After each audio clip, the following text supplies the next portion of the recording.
Quand tu fais ton budget et que tu t'aperçois que tu dépenses énormément d'argent, ce mois-ci, tu vas passer d'un découvert de moins 1300 à moins 300. Voilà ce qui risque de vous arriver si vous reprenez en main vos finances, si vous remettez le nez dans vos comptes et si vous décidez de faire les étapes qui vont vous mener à solder votre découvert, à vous remettre à jour de vos retards de paiement ou à solder vos crédits beaucoup plus vite. Quand vous faites l'analyse des dépenses, c'est le premier exercice que je recommande. Ça va vous dire exactement où est parti votre argent le mois dernier. Vous faites ça entre 2 dates de salaire et vous allez voir dans quelle catégorie est parti votre argent, au centime près. L'éducation financière, ça l'intéresse aussi.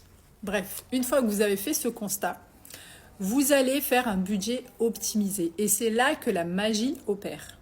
Le fait de vous rendre compte d'où est passé votre argent le mois dernier va faire que ce mois-ci et le mois prochain, vous allez avoir l'impression d'avoir eu une augmentation de salaire parce qu'il restera plus d'argent sur votre compte qu'il en restait jusque-là. Donc, quand vous faites cet exercice sérieusement, l'analyse des dépenses, ça doit vous permettre de faire votre budget super facilement et ça doit vous permettre de voir de combien vous allez boucher votre découvert. Il y en a qui arrivent à le boucher en 1 mois, en 2 mois. Des découverts qui traînaient jusque-là depuis des mois, voire des années. Remettez le nez dans vos comptes, prenez en main les choses et dites à votre argent où il doit aller, plutôt que vous demander ce que vous en avez fait. Toutes ces étapes-là, je les ai détaillées en vidéo. Il vous suffit d'aller voir les vidéos et d'appliquer. C'est aussi la première étape de l'e-book.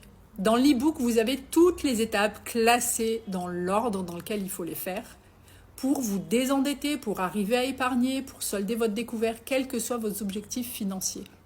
Si vous suivez les étapes, vous y arriverez.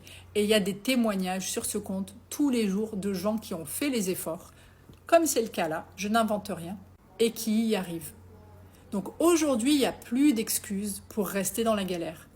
Vous avez une méthodologie, il vous suffit de faire les efforts.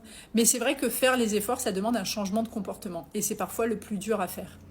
Mais je vous assure que entre 2 difficultés, vaut mieux prendre la difficulté qui va vous permettre d'atteindre votre objectif financier plutôt que la difficulté de rester dans la galère. Croyez-moi, la vie, elle est bien plus belle de l'autre côté des dettes. À vous de jouer.